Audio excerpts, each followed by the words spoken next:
always important to adjust oneself. Hello YouTubers, Joe Kersey here on July 3rd, 2017 at 13:12. Well, yes, 13:12 in the afternoon Eastern Time. Gave myself a bit of a haircut this morning. You all like it? You really like that? You like that? I was thinking it's been well over 20 years since I had a store-bought haircut, but no, I made a major mistake of going up and getting a quote professional haircut just before the day before my son's wedding in 2005, and this guy had hired a new individual from New York. Yes, she was a woman in a men's barbershop.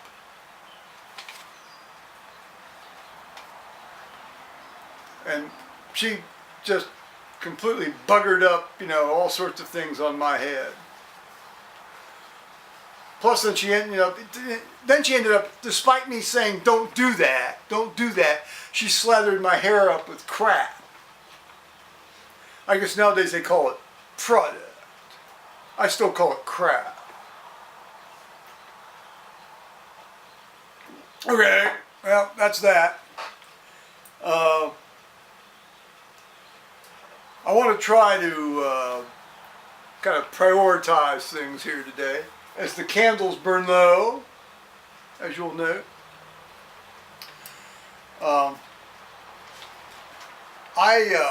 As you know, I put up a fairly frank and explicit video in the form of a poem 2 days ago about basically how two guys, at least two guys, one of them being me and another guy being from the far ends of the earth.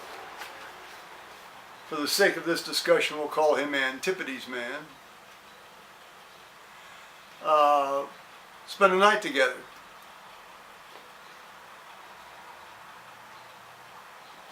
I gave you all fair warning, and I knew I would lose subscribers, and that really doesn't bother me because that's not why I'm doing this bracket.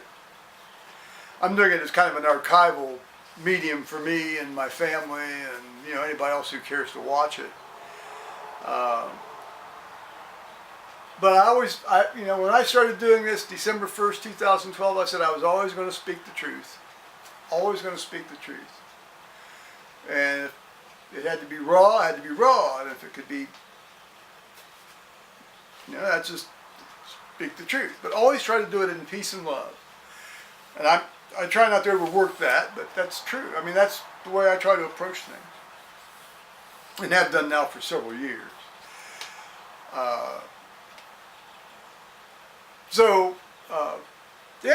That's fine.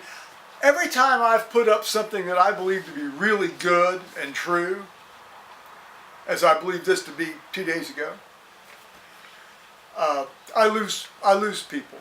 And that's fine, because that tells me I'm doing something right.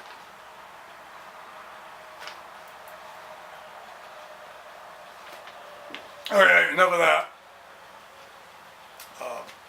But I did get another one back, or I don't know if it's one of the same ones, but another one back here this morning. But the YouTube counts are notoriously unreliable. Well, enough of that.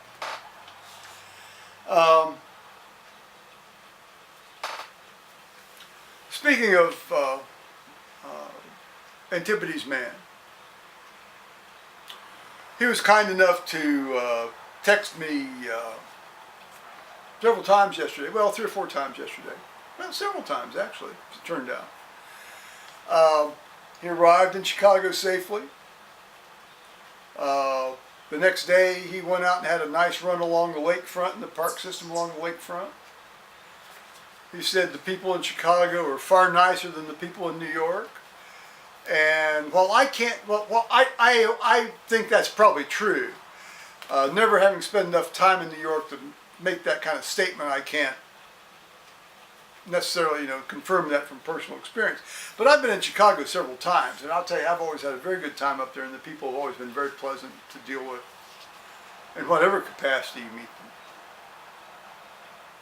Chicago's a great city, guys. Visit it if you can. You know, it, if you have a choice between Chicago and Los Angeles, go to Chicago.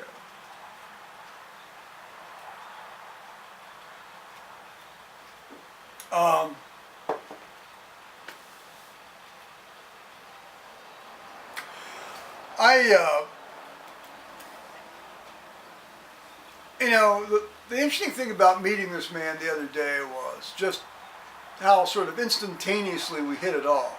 And I hinted at that in the poem.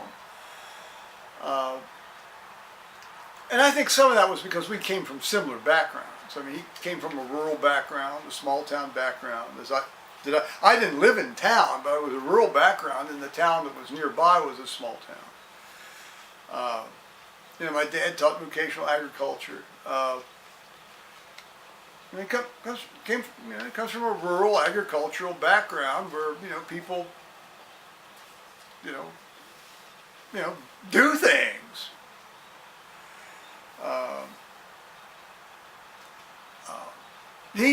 He was probably one of the most intrinsically courteous, decent people I've met in years, decades actually. And of course, I'm thinking, why couldn't I have met this guy back in 1980? Which isn't a bad mouth Paul by any means. People are what they are, and as I said, apples don't fall too far from the tree, and he didn't fall far from a bad tree or bad trees at all. No, not at all.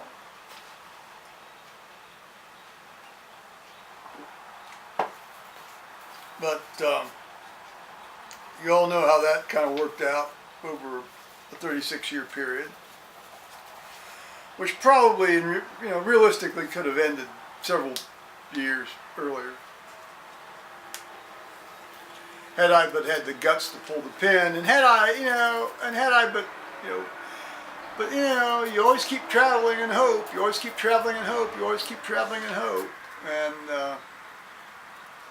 but it didn't work out. So, but again, so this gets to the theme of today's thing, like who knows to where life's twists and turns will lead, or which doors will close, and then which doors will unexpectedly open. Who's to say? Life, huh?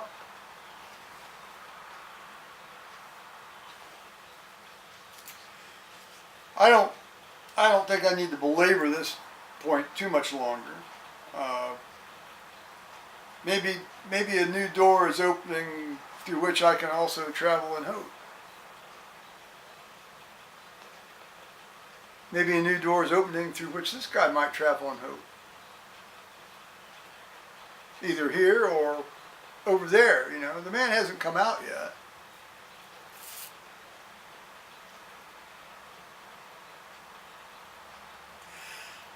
Meanwhile, Tony Pincham and I Skyped last night, and Tony Ballman chimed in, from Seattle. And gosh, Tony Pincham and I ended up talking for about 3 hours and 40 minutes, and Tony from Seattle was with us for a better part of 2 hours. And that's always great fun for me. I hope it is for them, too.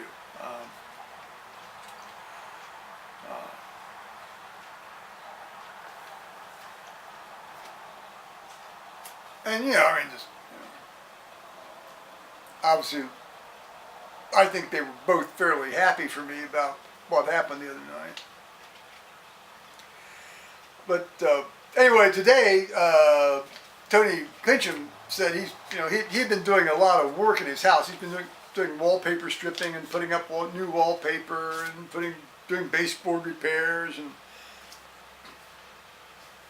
various things. And he'd sort of done his work for the day, and so he said he had Skype open, and I said fine, and so we ended up talking for about about an hour.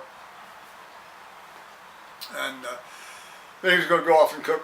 Well, he calls it tea. I call it supper or dinner or, evening meal, whatever phrase du jour or cultural phrase du cultural that's applicable.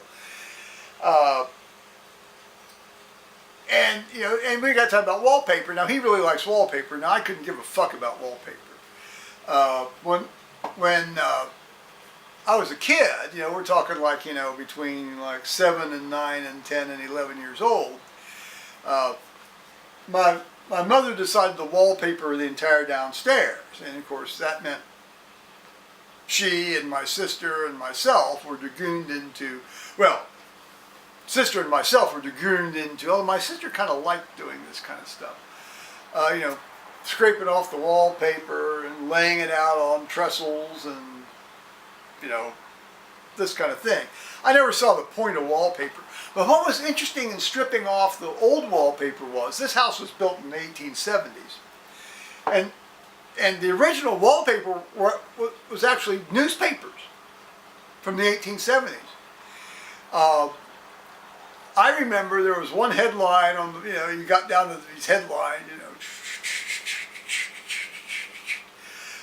and one headline says, Grant reelected. So that had to have been from 1872, late 1872. Now clearly, that had to have been published after the house was built, or just shortly after the house was built. And in a way, I suppose, if we could have taken it off intact, that might have had a little collector cachet of some sort there. But no, I've never seen the point of wallpaper. But Tony likes it, and I finally said, there's two kinds of people in the world: people who see the point of wallpaper and people who don't. I said, I'm in the latter category, and you're clearly in the former category. And he thought that was an accurate description. Then we got talking about, like styles of various eras, and I said, well into the late 1970s, early 1980s, in order to dress like you didn't look like a clown or a fool in the United States, you had to have a moderate amount of income. I mean, we're talking like, certainly over $25,000 or $30,000 a year, because there weren't any natural fiber clothes you could afford in that era. If you had other things you had to take care of, when you're trying to buy clothes on that kind of income. So I suppose I could title this thing "Fools and Wallpaper."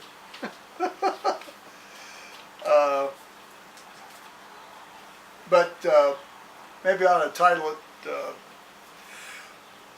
Well, anyway, I got several very kind, pleasant evening, night, bedtime brightening texts from my friend from across the world last night, and I hope he sort of keeps in contact with me. So I'm going to say bye-bye, YouTubers, on this one. Bye-bye.